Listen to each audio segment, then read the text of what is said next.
the way Metropolis works is this is the third phase of the actual project, and we are by far the youngest center, so we've only been around for this our 5th year. But we're governed by what are called the federal research priorities, which is a very lengthy list of things that the federal government is interested in. Now, they will then turn around and pay lip service to, of course, they're interested in what the NGO sector would like, or the provincial government would like. But if it doesn't fit in there somehow, it's very hard to advertise it as being of equal importance. So and we're using their money to fund it, so we have to be careful of that. But we try to use the research symposium every year as a way of getting some sense how the NGO sector and the province sees themselves fitting in to the federal priorities. And the federal priorities are broad. I mean, you just have to really think about how you phrase the question, and you could fit in just about everywhere. Yeah, I think one of the, in response to your question, the answer is yes. We have, Health and NISA have developed research agendas. The challenge has always been is that HILC, for instance, is language focused, and there is nobody, I think, who's interested in language acquisition within Metropolis, with AMC, the Atlantic. So trying to find an academic who's interested in that, and you know, there's 50 people at HILC and people who are interested in language acquisition and how that helps integration. So it's really difficult, and even in terms of the NISA agenda, just because you're interested in it, if we can't find an academic who's interested in it, then now that was, it's really interesting what you were saying is that, you know, that it may be possible to get a, a token academic who will provide that, who will play that role within research. So that may be a way that we would need to go. Yeah, but do our own research. Yeah. But the agendas have been developed over the years. Yeah. Now, if we were in Alberta, Jerry would have all the support in the world because they are very heavily dominated by people who work in the Department of Education or the Faculty of Education, where we unfortunately don't have that. But I think the other thing is capacity too. Here, I mean, we have neither organization really. Well, now Naveen is here. There's, you know, just organizing this session, right? I mean, we just don't have anyone who has research as part of what they must do. So it's almost like, sure, you can do it if you want to do it as a volunteer after hours. Or I mean, we must do evaluation research to a certain extent. We have to report on outcomes. We have to, so therefore we have to collect information that may. Yeah, but I think too is I think if we had maybe made more time to just talk about stuff like this, right? Is that what we need is the lead up time before those grant competitions to have everything in place so that we're not scrambling. If Jerry, you want to do something with language, I'm sure we could find you someone. It just I don't know if I could find somebody in a month. Right? It may take some discussion, some saying, and when I say token, I don't mean in a negative way. But someone, my area originally was not immigration. Mine was women, children, and families, which eventually expanded to immigration. Lots of people can expand their particular area of expertise. It just takes a matter of finding them. And we've had that experience in doing a project with After Akbari where it was our question, and he provided the academic perspective and input, but basically we determined the question, and that worked very well. Yep. Medina, when you say the federal research priorities, are those published somewhere? Yes, on our website. On Metropolis Yeah, website? yes. Okay. And how do the Metropolis domains of research relate to the federal? They're now completely connected. So there are 6 federal priorities.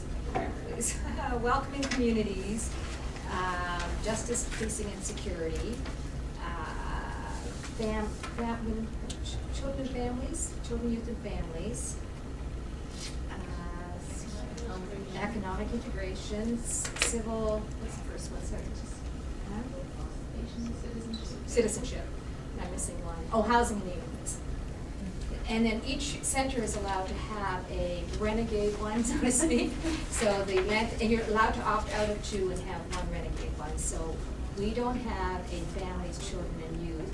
And we don't have housing in neighborhoods. We have gender instead. The gender more or less encompasses all the families, children, and youth and stuff. And Toronto, I forget which one they don't have, but they've got a health domain.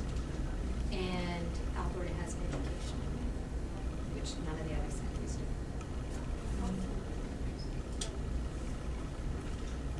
And the welcoming communities is rural and urban.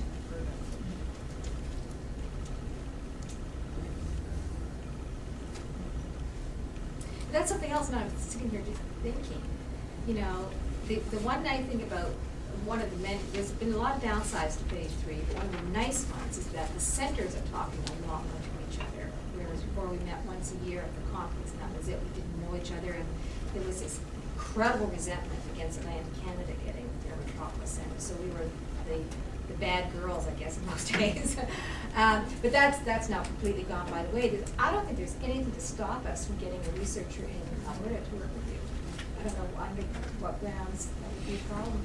You took the thought right out of my head. Yeah. I was just going to ask if we wanted to do a research project here, whether it's NISA Help or a combination of NISA Help and could we use researchers from here, but also researchers from across the country, so that we answer an Atlantic Canada question, but also make it across country relevant, because the issues are We similar. like that. We love cross-country relevance. So does the government. Well, the immigration issues are the same everywhere. There's just certain differences between communities, but some of them may have gender, children, family, language. And it would be nice to build up expertise in that area, because if we had a graduate student here, for example, who was interested, and we did have quite a bit of interest coming into St. Thomas for a while, right? We could build that up again, but with the help of the Prairie Center. That's something to really think about. But again, you have to start on it like now, right? If we're going to get something in budget. Do you have some timelines now you want to share with us that people can be thinking? Well, we usually put out the pilot projects and strategics in June, right? Right after the symposium. And they have to be in, you started 1st September, 15th September? How long do you Something give, like Robert? that. 3 months? Yeah, something like that. Yeah. So you do the call for, subject calls for projects in June, and they have to be presented, the proposal has to be in by September.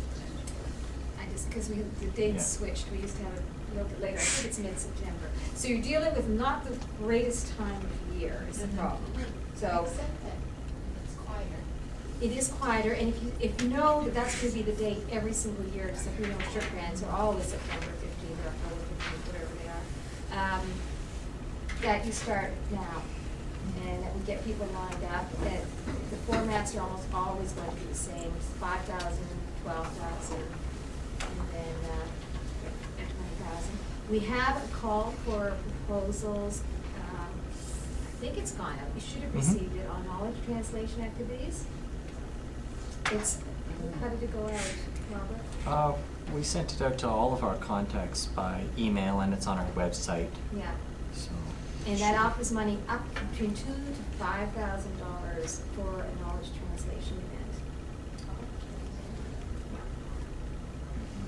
And that's open to non-academics Yes, as that well. one, because it's not shirk money, it's the profit we made off of our conference last year.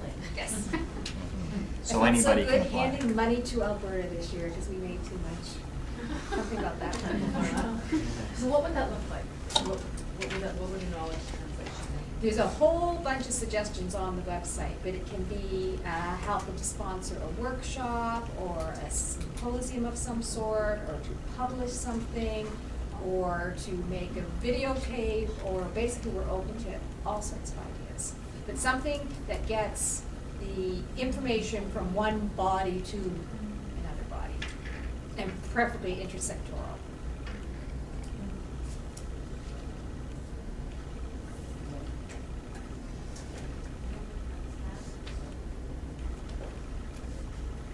So Robert, you're going to get all these